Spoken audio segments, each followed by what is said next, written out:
This is Don't Panic, episode number 282, recorded July 20th, 2020. Hello, everybody. Welcome to this episode of Don't Panic, the technology podcast on gadgets, the internet, and you. I'm Sean Jennings, joined by two guys who are on strike from getting a haircut. It's Colby Rabideau and Dan Miller. Hello, gentlemen. I just got a haircut. Did you? What is this? Come on. Wow. I forgot you can have more than short haircuts. My apologies. It looks great, Dan. You're pulling it off. No doubt about it. Yeah, thank you. This was all the work of Lena. Second time, even better than the first time. And this time I watched a YouTube video first because we did the scissors for the first time. Last time it was just the clippers. It was mostly fine. The big trick is if you use the clippers, do it on the long setting and then do it on the short setting, and you overlap them, and then you don't get like any weird lines. I didn't actually know that. Yeah. Well, I thought you went to a fancy salon, fade. so you could have. Am I the only one? I've been to the salon twice since stuff started reopening since COVID. Am I like the only lunatic who've? All right. I've been to the dentist. I get around. I'm gonna go to the dentist. I have a dentist appointment coming up. Like that's definitely gonna happen. Spoiler alert, not fun. The dentist? Yes. No. They're very doesn't seem- particular. Because apparently they don't like your open mouth all up in their face. So Yeah. How does that work? it's pretty rigorous about like going in and waiting and going through all the. But then once you're actually in the chair, it's just that the hygienist is like it from a like working at a lab with Ebola or something. I mean, just totally head to toe and every kind of equipment you can imagine. And that's really doesn't really affect you as much as the patient. Obviously, you don't wear your mask. Right. So what's new with you, gentlemen, other than me mocking your wonderful haircuts? I have to make a public apology, a technical apology. Oh, this is the Don't Panic apology of the week. we need like a stinger or something, like this is the Don't Panic apology of the week. Yeah. So if you person listening happen to subscribe to the Don't Panic RSS feed on your podcast app of choice, you may have noticed at some point you got some random episodes, namely the first 2 episodes ever recorded of Don't Panic, bubbled to the top of your feed. We've been doing some maintenance on the website, and mistakes were made, but they have been corrected, so it shouldn't happen again. But Does the Don't Panic podcast regret this error? yeah, I think so. Have we put fallback procedures in place to ensure this never happens again? Have the forensic accountants gone through and detected exactly what happens, and have safeguards been put in place? Yeah, I mean, I detected exactly what happened. There's no safeguards to say this couldn't happen again, though. It's only a matter of time. Best postmortem ever. Yeah. Absolutely nothing was done to ensure that this may not happen again, so expect that it will. I think some of our earliest episodes are some of our best, so I think that's really just a surprise treat for the listener. Yeah. You got that the classic inaugural iOS 7 Internet Balloons episode popped right to the top of the feed. We're pulling a reply all, that's all. But I will say, in exchange for that, Colby has done an amazing job creating our new website. First of all, in the RSS feed alone, having clickable links and the pics in the RSS is beautiful. Amazing. And that's just the tip of the iceberg. People should go to don'tpack.io and check out the new site. This Week in Picstory is a brand new feature as well. You can search the pics. All sorts of... It may or may not steal your credit card number. It's really just a great piece of technology. A fun fact about the Don't Panic website: we don't have to put a do you accept the fact that we use cookies on this website, because we don't use cookies on our website. Hey, you know what? Can we put a pop-up up that says normally here is where we would ask you, but we don't use cookies and you have to accept anyway, even though you're not really accepting anything? Yeah. Wait, do we not use Google Analytics? Nah, man. I mean, we Oh, wow. could. We used to. Yeah, we talked Right, about we it at used to. one point. But I honestly, it's probably better to not to know how many people visit the website. I think that's one of Schrodinger's cat kind of. I'm going to assume millions go. There's no way to prove otherwise. Yeah. I have considered making like a counter, just like within the website itself, a counter for every time someone clicks on a pic. Oh my god, can we do Dude, one of those that's like? so old school? Oh, I was gonna say one of those like the old like rotating clicker graphics that'd be on my GeoCities page. Yeah. Yeah. I built one of those for a job once. What, a rotating graphic? That specifically tracked like how many something stupid like how many page views or something for that was at Digital Variant back in the day, back in Potown. So long ago. Yeah. Now I think it had something to do with Facebook likes or something. That must have been it. That would make sense. That was what I did at that job mostly. Yeah, but it's been pretty fun. Yeah, soon. So you can search for pics right now. The search isn't that great, but it's going to be getting better soon. I'm pretty sure it's going to be great. You'll be able to find things like crazy, even if we didn't type all the possible search terms into the title of the page. Well, and pretty soon, and Colby, you told me this, right? We're going to be loading all of Dan's personal secrets into the website search, and you'll be able to search those as well. Yes. Good luck. There's a lot of them. Well, another stretch goal of mine is I want to get the like auto caption transcripts of every episode of the show from YouTube, which Googling has told me is possible to do via the YouTube API, and I want to put those into our data butts and be able to search that. So you'll be able to search the corpus of all words that were ever said on the Don't Panic program. Damn. This is going to be like And then, when old once tweets again, I'm going to keep saying this until someone does it, but we need to re-record one of those episodes with a Fiverr using celebrity voices. So we can have an Alec Baldwin impersonator as Colby. What about, isn't there that website where you can pay actual celebrities to read? Cameo. Yes. Yeah, but I think that's more for like 8 words and not for an hour-long podcast. I think that would probably get expensive. We could probably get a crappy celebrity. Maybe we could do a Kickstarter or something to make that happen. Yeah, what is that website called? Cameo. Yeah. Yeah, when are we going to go on Cameo? Like as celebrities. Right. Another income opportunity. A 5-minute video from the Don't Panic crew, $3,000. Seems reasonable. I'm looking at this front page right now above the fold. The only person I know on here, and it's kind of remarkable that I know him at all, is Brett Favre. That's the only person I know on Cameo.com homepage right now. Oh, is it like a lot of sort of YouTube? Oh, Bam Margera. I know him. Bam. Yeah, this is not. Oh wait, do I not get it? Maybe we get different ones. What happens if I refresh? Yeah, I don't.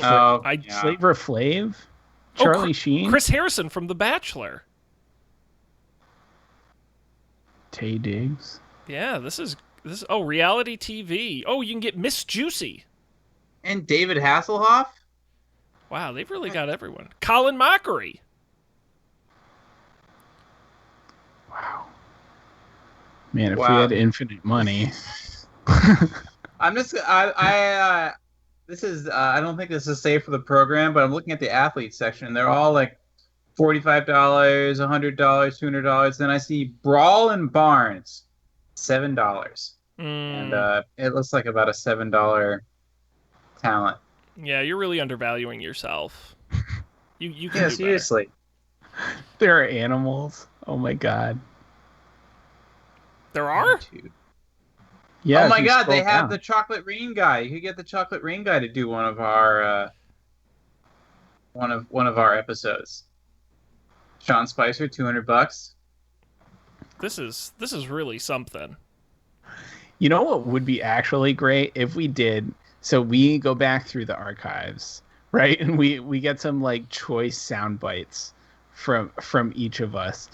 And then we do this, right? We have celebrities on this website like just record themselves imitating our sound bites, and then we do like a super cut of like all these celebrities reading their quote unquote favorite quotes from this from this show. Can we pay celebrities to say they're big fans of the show? Maybe. I mean, we can get Carol Baskin from Tiger King to say how much she loves Don't Panic. Yeah. We can get Doc Antle from Tiger King on here for only $250. A lot of Tiger King people. I am confused by the animals section though, because I don't know what you really, because there are just like a cow.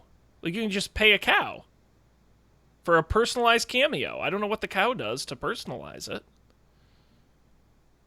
I also that's interesting. There's Santas on here you can get.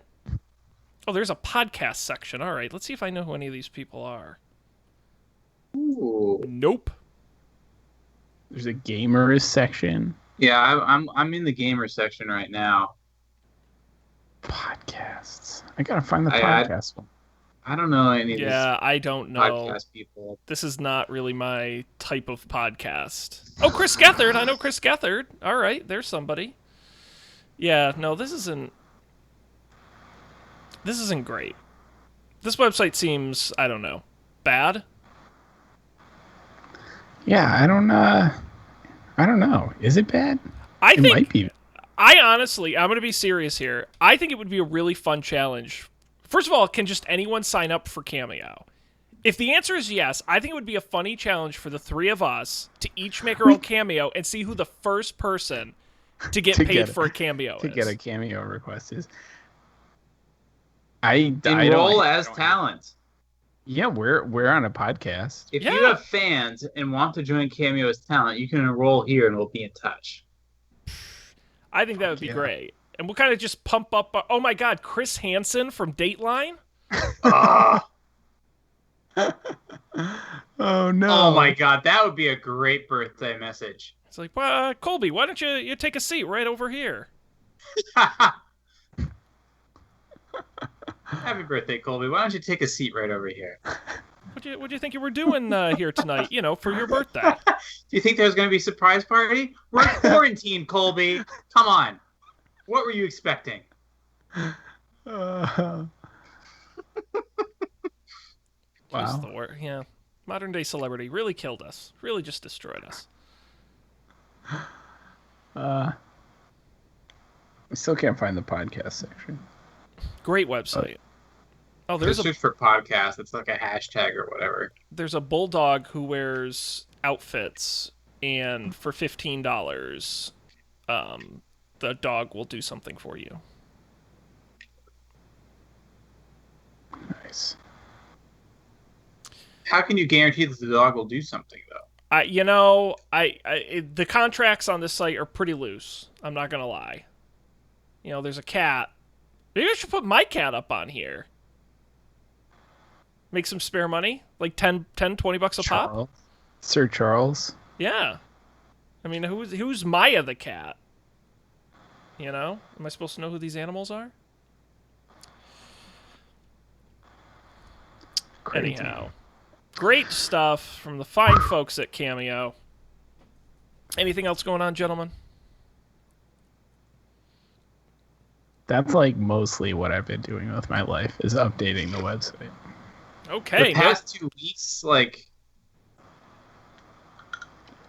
I don't think anything really interesting has happened. No. I heard If I think of something, I'll let you know. Sean, you moved.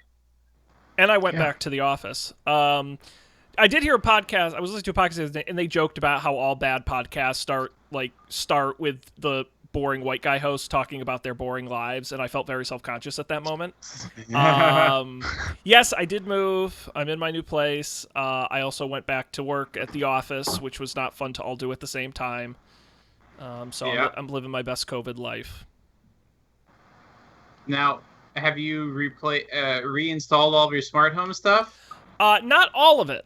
Not all of it. But a chunk of it I did. I mean, obviously the Hue bulbs were kind of already in everything, so that was pretty easy. I did put up a couple of Wyze cams. The Nest smoke detector. What else? Some smart plugs. Mm-hmm. Smart garage door opener. I don't have a garage door, so that one's in there. Didn't do any of the Lutron in-wall switches. And I got But a you new. took them with you. Yes, yes, I did. Those were a little too expensive to leave behind. My Nest Yeah. thermostat. And I bought a new smart home item. I'm going to talk about in the pick section, which I'm actually very excited about because I needed Cool. more, guys. Someone stop me! You always need more. Stop me, please. There's never enough. No, you say that, and then yeah, there is enough. There is 100% enough, and I have crossed that line aggressively. So yeah, the house is tricked out. It's good and it's ready to go. Dope. So I can you like your believe- lamps. Thank you. Well, so at my last place, my desk was in my guest room, but because of the sizes of the room here, this is my bedroom. So these are my bedroom lamps, and that's my actual bed with the cat on it. Which means I have to now make it before we do the show, which is unfortunate. Real tragic Now, stuff. question: do your lights still blink whenever Colby changes the website? No, but that's unrelated to the move. It was because the pass-through sort of system I was using to power that, I was on a free trial of their premium service to get it to work, and thankfully it expired. Thankfully. So it was fun while it lasted, and then it got old very quickly. So I stay up late. that was, yeah, and it wasn't so much the fact that it was late because I would be asleep. It would just be that the lights would start flashing, and then like 3 seconds later, I would get the alert on my phone, and so it would be like, oh, Colby's doing updates, and I look, oh, Colby's doing updates. You know, it's just one of those things where it's like I'm in the middle of something, and it's like, oh, all right, cool, Colby's working. So Just gotta mute that channel. and thankfully it did it automatically, so I was very happy about that. That ended up working out well. So Nice. a nice outcome there. Can you believe this is the 6th location I've done the show from in our 7 years? Wow. Let's Poughkeepsie, see. Texas. No, you skip Poughkeepsie, my mom's basement, Texas, Texas. my first condo I rented when I was here, Ludlow, my Right. house, The and now house. this place is 6. Wow. Yeah. I've got to stop moving. I joked with someone the other day. I said, a witch must have cursed me, or like some old lady on the street who I knocked over, something like cursed me from the old country to just always have to move constantly. Like, it's got to be something supernatural. This is not normal. I'm only on 4. I think I'm on 7. What? Because I did, so I know this from going back in the archives. When we started, I was at my parents' house, Right. and then I moved to California, Yep. and then I moved to Boston. I was in Boston apartment 1. I moved to Boston apartment 2. That's 4. Moved to Somerville. Oh, I'm at 6 too. I moved to Somerville, and then I moved back to this current apartment. So I'm at 6 as well. Same. Well, the stat I always throw around is I've moved 9 times in 10 years, is the stat I throw around, if you go back that far. I hate it so much. I'm so good at packing stuff. It sucked. Everything was perfectly packed. When I started out, I was really good at packing stuff because I didn't have anything. Like That I doesn't got on a count. plane. I got on a plane to California with one large suitcase. Now, and like my mom mailed me a couple things, but like now I have like furniture and pots and pans and glassware. This move was by far the most brutal move I've ever done. I bought the biggest truck U-Haul will legally rent you, and I filled it to the What? door. Because when you own a multi-bedroom house with a yard, you have to buy like a washer and dryer and patio furniture and a snowblower and a lawnmower and multiple beds and multiple nightstands and dressers, and it's like it just dining room and it just like it just piles. You don't know how much stuff you have until you have to move it, and I like don't even have that much stuff. It was I got my family to help me, and they made me promise. They said, Sean, the next time you move, which unfortunately will probably be in the next 6 months, when I buy an actual house, they said, we will absolutely contribute financially to you hiring movers. We're never moving you again, was what they told me. Because it was so brutal. They said we're not doing it. This sucks. And I couldn't disagree with them. They were right. Wow. Yep. So growing up. My tough life. My tough life. Tragic. Well, that's an exciting thrill, so people can enjoy my still gray and boring backdrop. I'm really thinking I gotta get a poster, I think, or something for this wall back here to fill in that big blank space. Question, Sean. Yes, sir. Could we make that a listener contribution? The listeners get to pick the poster that goes on your wall. I think that's great. Colby, here's an idea. Let's go super far outside the box here. Here's a website suggestion. Submit your artwork.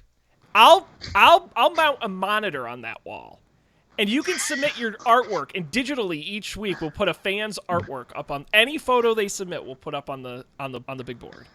Why don't we just do the thing where, like, if you tweet with our hashtag, it pops up. Oh, there you go. Unmoderated, just pops up in the background. Classic Maris style. We could do that thing where there's like a map of the U.S. of all the live viewers, and there's just like 2 dots. You're like, wow, they're both in Massachusetts. Cool. We'll make the dots really big. Yes, exactly. Yeah. I love that idea. I think that's great. Honestly, what might even be fun is just have like your 2 live video feeds, but like really small behind me. We'd have a lot of fun with this. I think that's a great idea. So if anyone has any, or if anyone, again, like Dan said, I'll take poster suggestions. If anyone has any thoughts, I was Googling like vintage computer posters or things like that. So if anyone has any suggestions, don'tpanicshow@gmail.com. Let us know. I will probably not listen. All right, guys. Unless anyone has any more banter, we do have a few stories here in the rundown, and I see we got a couple great picks as well, so let's move into that part of the show while you guys are deciding the first thing we're going to chat about. I want to thank the folks joining us live right now on Facebook.com/Don'tPanicShow. We appreciate it, as always, about 10:15 Eastern Monday nights.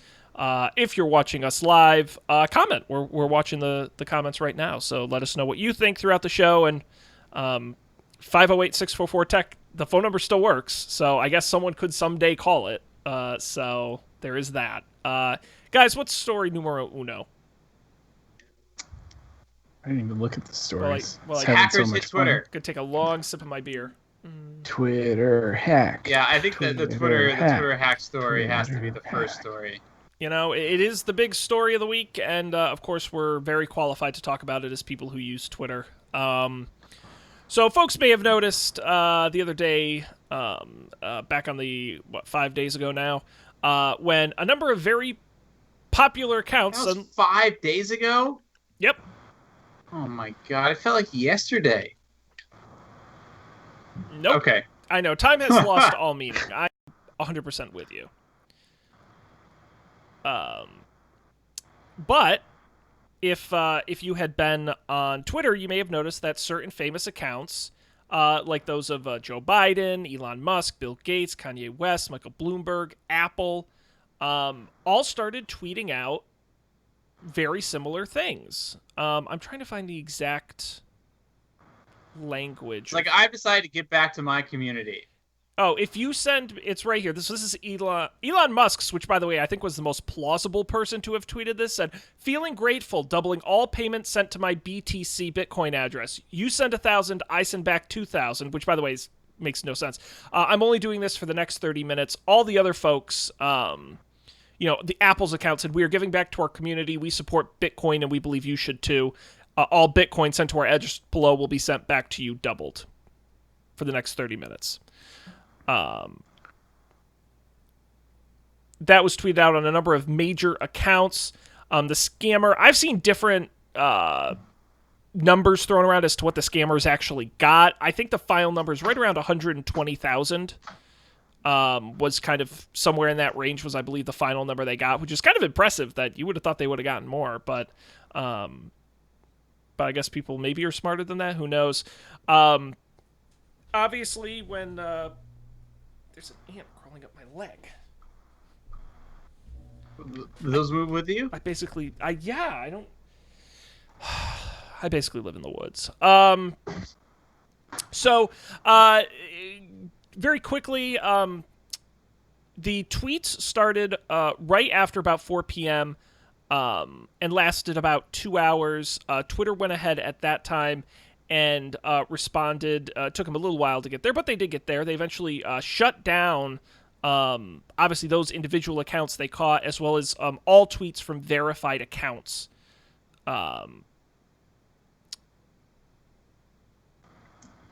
Yeah. Is this included in this article? I don't have it up. The purported cause of this, which I read about. So if it's not there, I can elucidate. Dan, I would love for you to break it down for us. So I think it's a classic social engineering thing. But what did they social engineer their way into? And it was a Twitter employee, and Twitter, like many websites, I think every website that I've worked on has had this capability where, for debugging purposes, you as a employee, maybe not all employees, but certainly some employees, can log in as that person to see what's going on.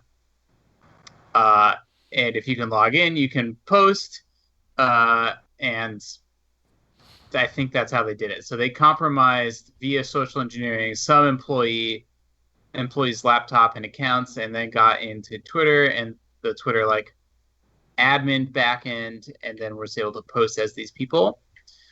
My first question was it seems like under no circumstance when I have been in a situation where I'm logging in as someone, under no circumstance am I ever doing anything that writes data, because that's often one way. Like you can't go onto a website that sells stuff and log in as someone and just start posting things for sale. What if it sells, right?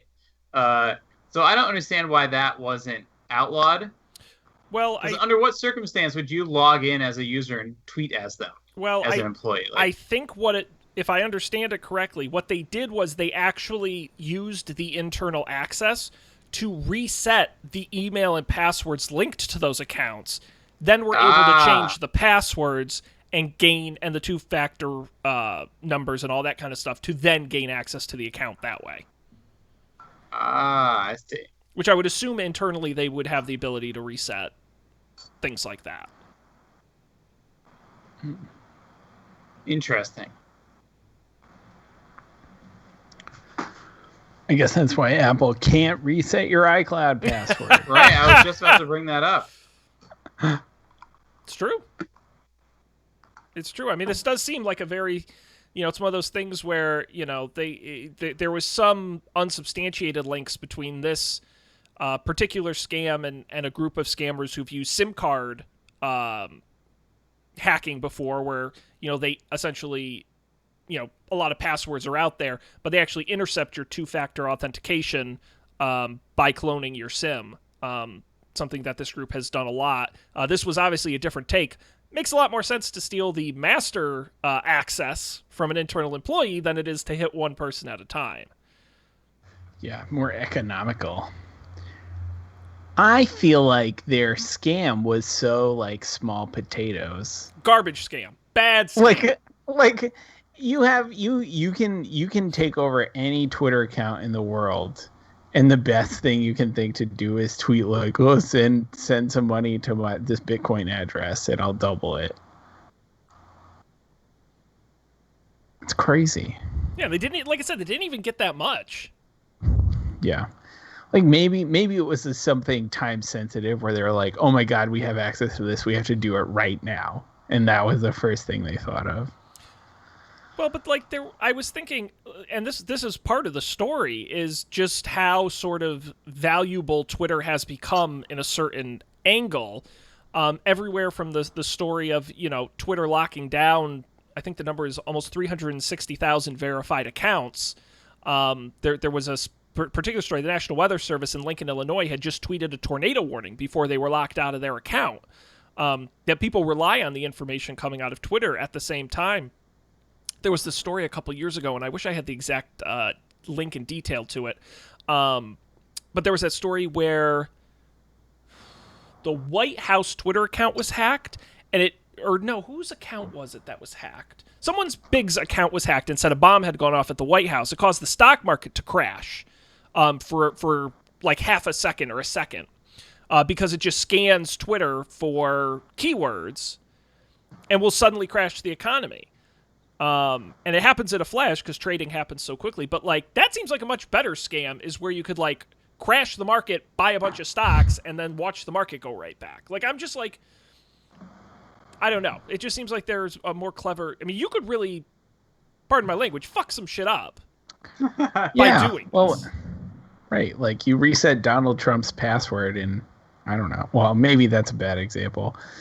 Like some. Well, I read that he was in an extra special security class, which I wonder how many people are in that security class that somehow precluded him from this or something. Well, and I don't understand why like Barack Obama and Joe Biden, I feel like should definitely be in this special class. Like the thing, yeah. I feel like, or even like the Apple official account. I'm like, I just feel like there are certain accounts where. Right, like you could use that to get, I don't know, to escalate, right? But even imagine if you hacked Elon Musk, right, who's gotten in trouble for his tweets before, and it's affected his company's stock price. All of a sudden, you tweet Elon Musk saying, I'm going to sell Tesla, or just some crazy shit. I guarantee you the stock would crash. Maybe it would bounce right back, but it would crash long enough for you to buy a bunch of it and make a bunch of money. Mm-hmm. I guess the problem with that is, like, can you buy stocks anonymously? Well, yeah, it's traceable. Well, I'm sure with Cayman Island accounts and, rich people are very good at hiding that kind of thing. Sure, yeah. But it's a fair... I mean, again, if your goal is to... I mean, honestly, like I said, this is tied to a group of hackers that seems to be, from what I've read, and I'm not an expert, seems to be more about creating chaos than it is about getting rich. They're very kind of dark web, kind of alternative kind of folks. If that's your case, this succeeded. Twitter essentially came as close as they ever have to just pulling the plug on Twitter and shutting it down. So if your goal was just to screw with Twitter really aggressively and maybe make a little bit of money, you definitely succeeded. Yeah. Crazy. Wild time. Well, the thing is, I don't, what does stop an employee at a Facebook or at a whatever, a Google, who has access to an internal account management tool from being bribed or from being scammed or from, how do you prevent that? Yeah. I mean, when I worked at Facebook, like there were things like this that you could use for debugging purposes, but they were like pretty heavily audited, right? Like if you like, I don't know, like when you did it, like I did it a couple times for like specific things. And like when you did it, you like, there was a screen you went to and you had to type in like why you were doing it. And like usually like link to like the bug report that you were following up on or something. So it wasn't just like people were like rolling through, like perusing people's friends. And it was also one of the, on Facebook specifically, like if you did that to a person that you were like friends with on Facebook, you would be like immediately fired. Like security would be at your desk before you finish logging in and like walking you out the door. But yeah, right. It's like still like the same thing could have happened, right? Like there was nothing like actually stopping me from doing that. Right. If someone was like, Colby, I've taken Sean hostage and I'm going to kill him unless you use this tool to log into Dan's Facebook. Damn, that escalated quickly. Well, obviously I'm going to do it. I'm not going to let some hostage taker. Well, and it's a speed thing. This is good information for your future employers, Colby. You have vulnerabilities. Yeah, I do. I do. And I could not care less about, well, I could care some about data security, but not not at the expense of my podcast co-host. Thanks, Dear God. bud. You the man. Yeah. I would absolutely sacrifice you in the name of internet security. So I'm just being honest here. No, you're right, and it's a speed thing, right? I mean, how quickly can they shut you down once you have access? It's going to be interesting. There've been rumblings that what may have happened may actually be illegal on part of Twitter. There are a lot of laws around protecting consumer accounts and consumer data, and there's always that rumor, Congress is going to investigate and all that kind of stuff. But hopefully we'll get a more lengthy report of exactly what happened internally at Twitter, whether this was a one-time thing that's difficult to replicate, or they had lax security on their tools, and this really turned out to be not that difficult. And like I said, I guess we can just be thankful that it wasn't worse. It wasn't my account. No, we're not. I looked into getting my company's account verified. It's a fucking hassle. It's not worth it. It's not worth it. And I don't even think, are they still verifying accounts? I thought they shut that down for a while. They had shut it down for a while. What did you find out? Like, what's the process? Oh, you gotta send them well, it's different for a company versus a person.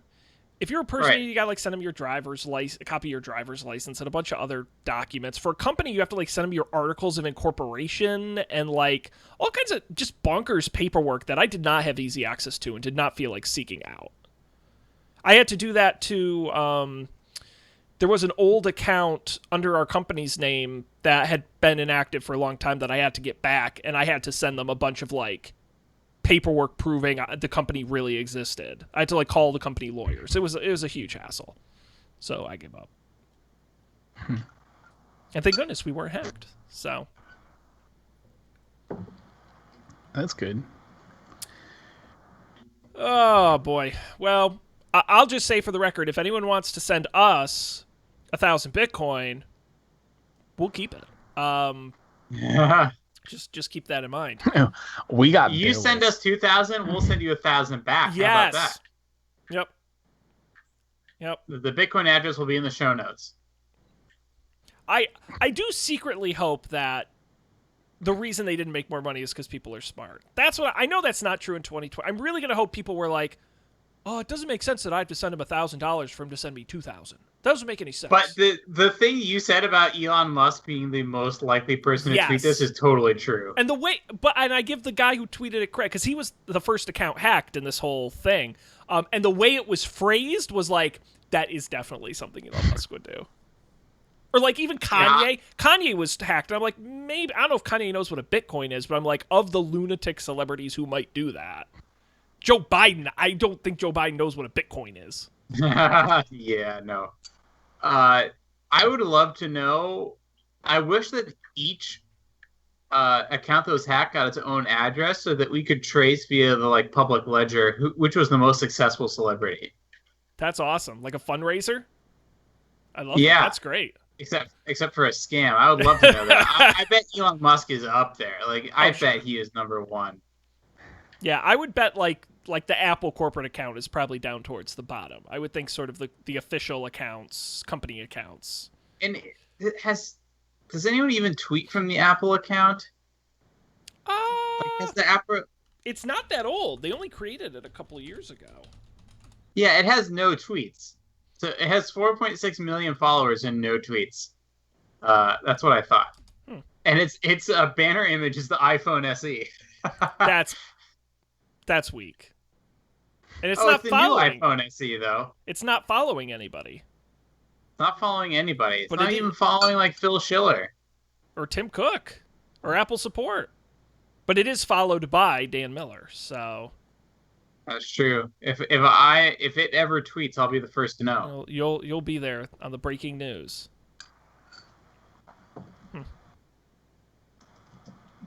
Breaking news. There you go. So that's a bummer. But hey, it's just Bitcoin. It's not real money. Let's go ahead, guys. What else in here is worth hatting about? Any news is good news, right? That's what they say. We've got a little bit in here. Colby, you got anything? Clearly just oozing enthusiasm. I'll pick another one. July's a but- very slow news month. Stitcher podcast moves. Yeah, this is a quick story. We can hammer through this. SiriusXM. They're not just a bunch of satellites blasting music back to Earth. You may know that they earlier picked up Pandora a little while back. Simplecast, which was a podcast distribution analytic tools. They're getting into the space. They announced they reached a deal to acquire Stitcher from EW Scripps for $325 million. It's not only the Stitcher app, but it also has the Earwolf podcast network that goes with it and a number of originals, Stitcher Premium as well. Popular, let's see here. It also operates the Midroll Media Network for podcast advertising. The deal includes thousands of podcasts like How Did This Get Made?, The Oprah Winfrey Network, Conan O'Brien Needs a Friend, WTF with Mark Maron, etc. SiriusXM now claims they will have the largest addressable audience, whatever that means, in the United States for digital audio, covering 150 million listeners. It's a lot of listeners. It is a lot of listeners. Apparently the most. Wow. Now, this joins Spotify and iHeartMedia as two companies that have both spent a lot in the podcast acquisition space. By the way, Scripps bought it for $4.5 million, so good for them. Making money. Making money. Those American dream. those very smart Scripps folks. Nice. So, yeah, I don't know if that matters. Don't know. I will say from an advertising perspective, which I know is probably the most boring businessy take on this, it does matter because when you think about advertising, volume counts. And that's why one media company owns a bunch of magazines. It's because you can work with them to advertise across a bunch of them. Podcast advertising is difficult because there are a million different podcasts. How do you know who to advertise with? However, when you already own a bunch of podcasts and a podcast advertising network, that's where you start to make real money, is in volume. You're not doing it on a per-show basis. And when you're a company like SiriusXM, and I'm a company looking to advertise, I call them. They say they got 150 million customers, whether it's on Pandora, whether it's on Stitcher, whether it's podcast or radio or whatever.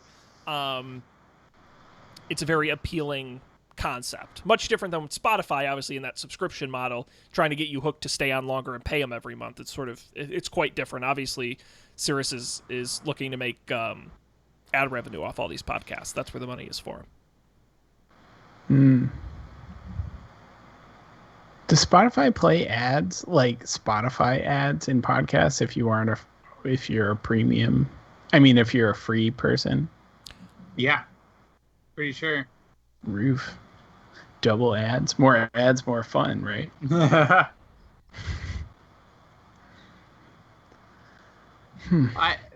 You might know this, Colby. What is the percentage of Spotify users that are paid for its premium? Is this public knowledge? I don't know off the top of my head. It's more are free. But yeah, I was wondering how much more, because it always surprises me going to the stores and you hear back when people used to go in stores, you hear the Spotify ads upgrade to Spotify Premium for $12.99 a month or whatever it is, and it's wait a second, how many of these people are out there? Yeah, I think it's substantially more. I'm sure this is probably public knowledge, or at least maybe not the real time number, but last year's number, whenever their last earnings report came out. But I think it was not a tiny minority of customers were premium subscribers. It's a chunk, but it's the minority. Well under 50% for sure. Mm-hmm. Yeah. So yeah, the ad money matters for Spotify a lot.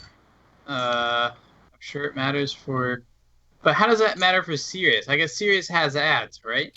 Well, the satellite radio side does not. I mean, that's pretty much a paid only subscription. There's no free version of Right. that. But I was curious, so I googled it.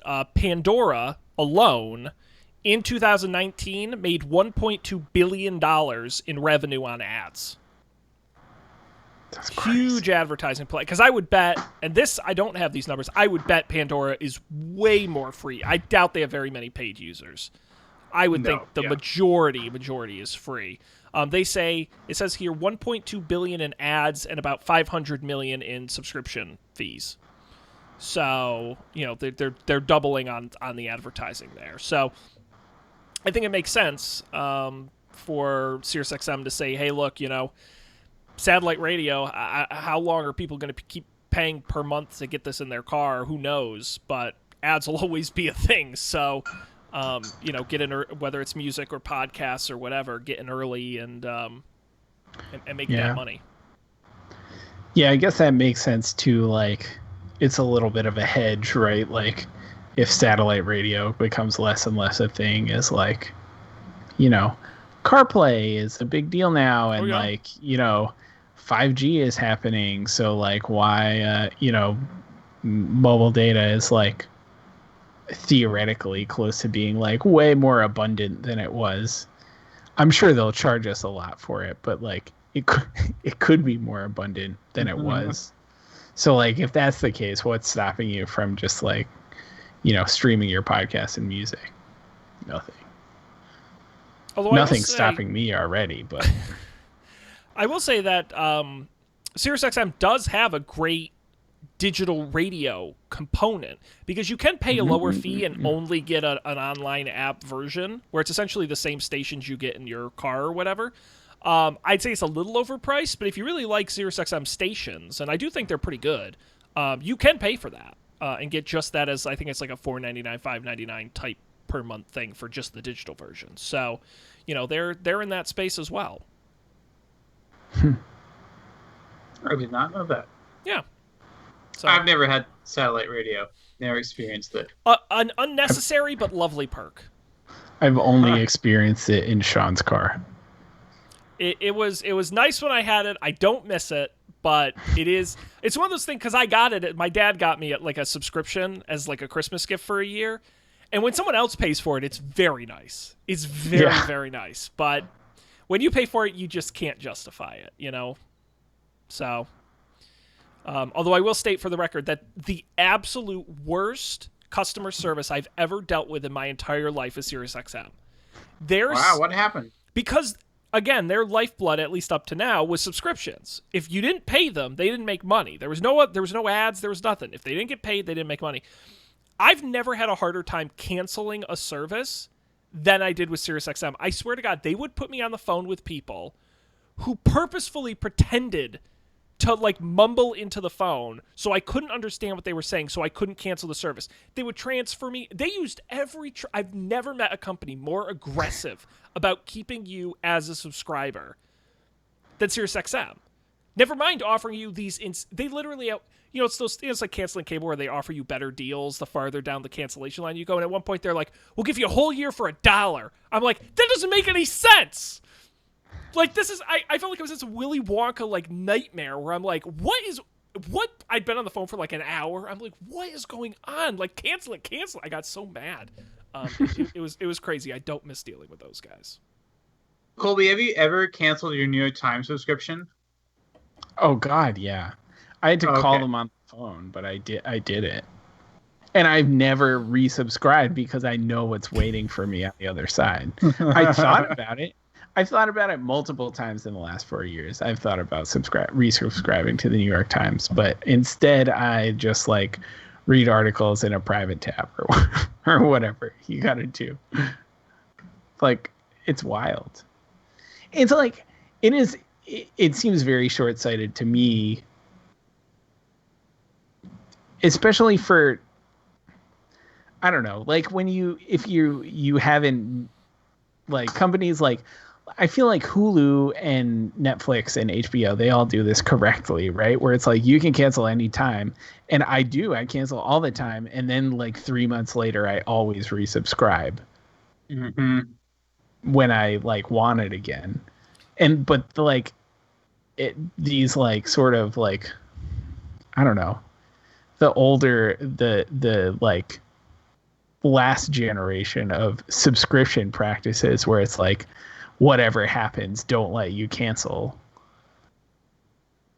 It just makes me never want to subscribe again. Like I'm never going to subscribe to the New York Times ever again, unless I'm specifically in detail told how they don't do that anymore. Like Right. maybe then I'll consider it. But like I don't want to call someone on the phone. It was terrible. It was a horrible time. Well, That's also my gripe. I would subscribe to the Boston Globe. Here, I read the Boston Globe all the time. Their digital only subscription is like $40 a month. It's crazy. Like, like I would have been giving you $10 a month for the last 6 years if like that was the case. You would have all that money, and I probably wouldn't have cost you any more money than I did anyways. But instead, I didn't pay you anything, and I just like read all your articles and reader view because I can. Take my money and don't be a jerk about it.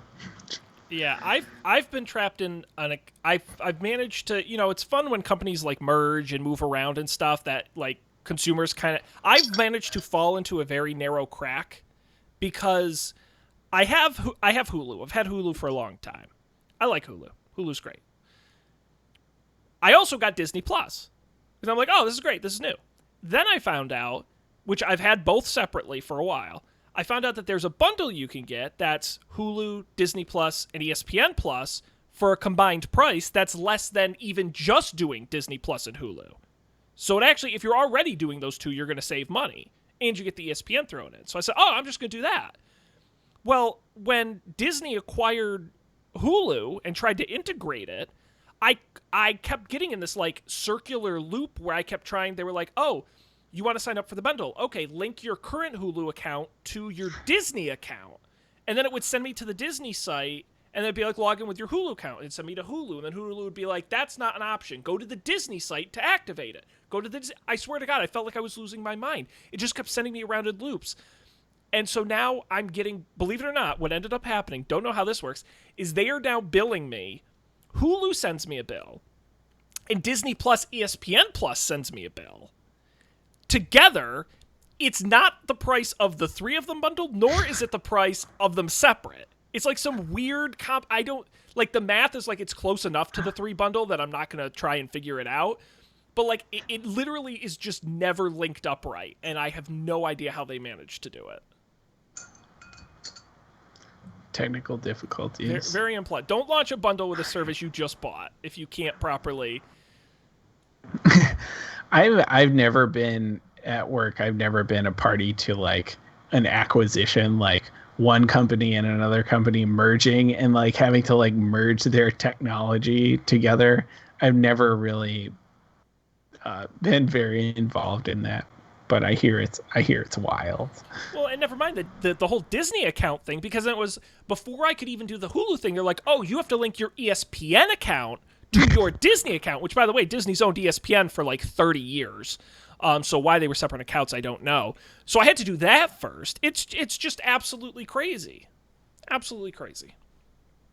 Yeah. I don't care for it.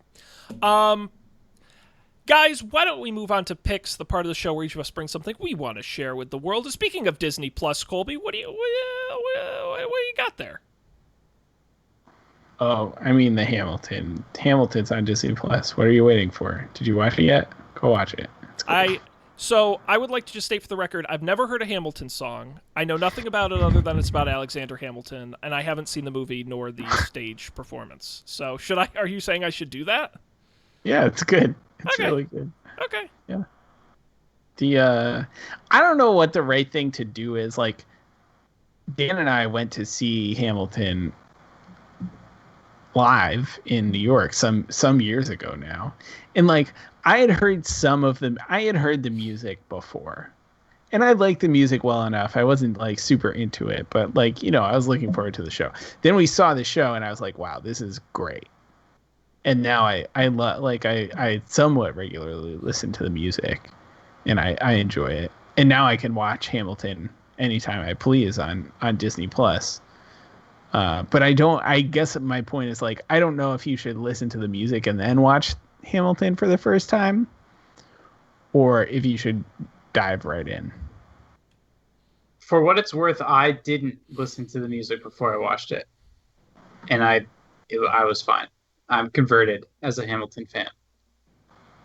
Well, I will briefly say I don't remember if I picked it on the show or not, but if you liked, I'm assuming if you liked Hamilton on Disney Plus, they have the Newsies musical on Disney Plus that I believe is shot, and so they shot the Broadway performance very with the tight shots, and it's all wonderful, absolutely wonderful. I enjoyed every moment of it.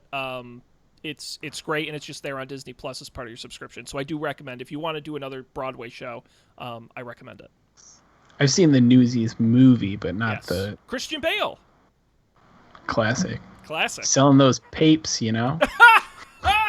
Goldie, if we do a Newsies live commentary on Up for Debate, will you come on and join us? Sure. Yes. Yeah. I do love. It's not a great movie, but it is a movie. I have feelings about Newsies. Yeah. Oh, that's fantastic. Great, excellent pick. Check that out. Hamilton. I know most people haven't heard of it, but it's on Disney Plus. Dan, what do you have? I picked an app. I think I talked about it on the show a couple weeks ago. It's called the Eve Home app, or maybe just called the Eve app. And it's basically the Apple HomeKit app, but way better. So you can do much more complicated automations. Like now I have it set up in here where let's see if I can reproduce exactly how this works. If the temperature is like over a certain amount and it's between these hours and this other like fake switch isn't on, so I made a fake switch. I'll talk about that some other time. To basically like disable all of my automations if I'm gone for the week, so that stuff isn't happening while I'm gone. So you can actually, I'm going to talk about that now. In Homebridge, you can make your own like fake HomeKit devices. So I have a switch that I can put in that I activate on HomeKit, but it doesn't do anything. It's not an actual real switch.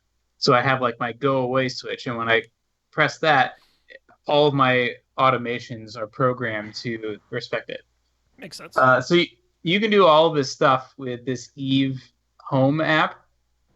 It's pretty straightforward. It syncs between all of your devices, so you can see you just download the Eve app on your iPad and your iPhone, or if you have multiple household members, they can all see it. It works great. I only use it for writing the automations. I still use the HomeKit app for everything, but for that, it was great. I'm pretty sure it's free. Am I remembering correctly? Yeah, it's free. Works really well. Nice. Cool. Yeah, I'll definitely give this a shot. That's great. evehome.com. We're available on the application store. Awesome. All right, I have got a smart home device as well. Maybe it works. I don't think it works with Eve Home, but still pretty cool. The one smart home device I've always wanted and never got around to getting because my house wasn't compatible was a smart lock. The reason is most of them require a separate deadbolt, which most of the places I live in haven't had, except my new place. So I immediately ran out and picked up a Wyze lock. I've talked about Wyze on the show before. I'm a big fan. I've got their cameras and their smart scale, which has been really fantastic. So now I have a smart lock. It's great because the Wyze lock doesn't replace the entire deadbolt like most of them do. It just snaps into the back of it. So it still uses the same key, which is great if you have a landlord. He can still let himself in or herself in. It just augments it by essentially strapping a motor to your existing deadbolt. And I have to say it's worked I've been pretty satisfied with it so far. My favorite features are absolutely auto lock. When you close the door just automatically locks itself. Pretty convenient. I'm waiting to be locked out of my house. It's going to happen at some point. I'm hoping to combine, because again, your key still works. Your original key still works. I'm hoping between my keys and my phone, I'll be okay. Only a matter of time. The other thing that's great with this lock specifically is the proximity unlock. Theoretically, it's worked about 90% of the time for me. When you walk away from obviously when you close the door, it locks automatically. And when you walk up to your door after being away, it automatically unlocks itself. You never have to pull out a key. Great feature. Very convenient, especially when you're carrying a lot of stuff. And there is something very satisfying about stepping up to your door and then just hearing that little whirr of the engine of the motor turning, and then you just open your door. It's very satisfying. How fast does it open? Pretty quick. I mean, I would say you're not like standing there waiting. I mean, it's pretty zippy. That's awesome. Yeah, like I said, the proximity isn't perfect. It hasn't worked 100% of the time, but it's worked enough where I would say it's successful. And what's great with the Wyze Lock specifically is they have an add-on, which I'm probably going to end up buying, which is a keypad, a numbered keypad that you can put on your door next to it for guests or even for yourself, like if I lock myself out, where you can put in a key and it'll unlock itself as well. So I would say if you have an existing deadbolt and you don't want to go nuts and replace the whole thing, it was like stupid easy to install, and I've been having a lot of fun with it, and it's not outrageously expensive either. So the Wyze Lock, the link will be on the website. I would say a successful entry to my smart home cornucopia of products.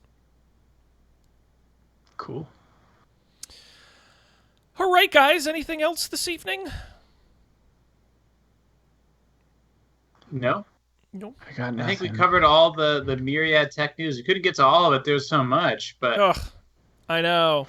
We'll just have to, again, next week is another week. We will be back then. I will quickly tease. I know I've said on the last 4 episodes we're going to do Creed on Up for Debate. Unfortunately, Matt bought a house and moved, so he's been, and I've done the same, more or less. So we've been out of commission for a couple weeks. We're really going to try and get back for a new episode this week. So check that out at upfordebate.tv. But in the meantime, this show, don'tpanic.io, of course, we talked about at the beginning of the show, our fantastic website.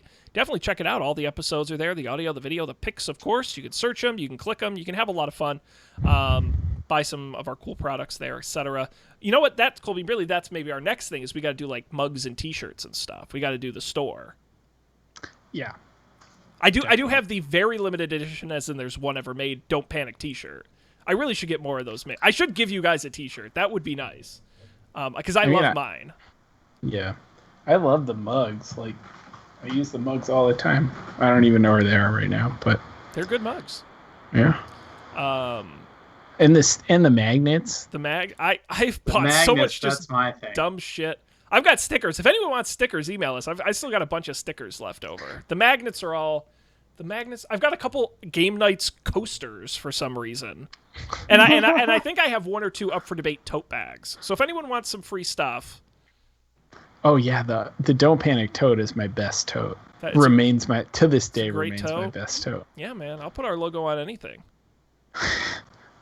We're that famous. And of course, we do the show Monday nights, as I mentioned, live. You can join us on Facebook. And of course, subscribe to us wherever you get podcasts, the audio, the video on YouTube as well.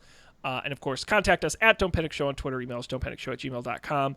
That's going to wrap it up for us this week, but don't worry. We will be back next week with more great text news. But on behalf of Colby and Dan, we're going to end it here. So thanks for joining us. We'll see you next time for another Don't Panic.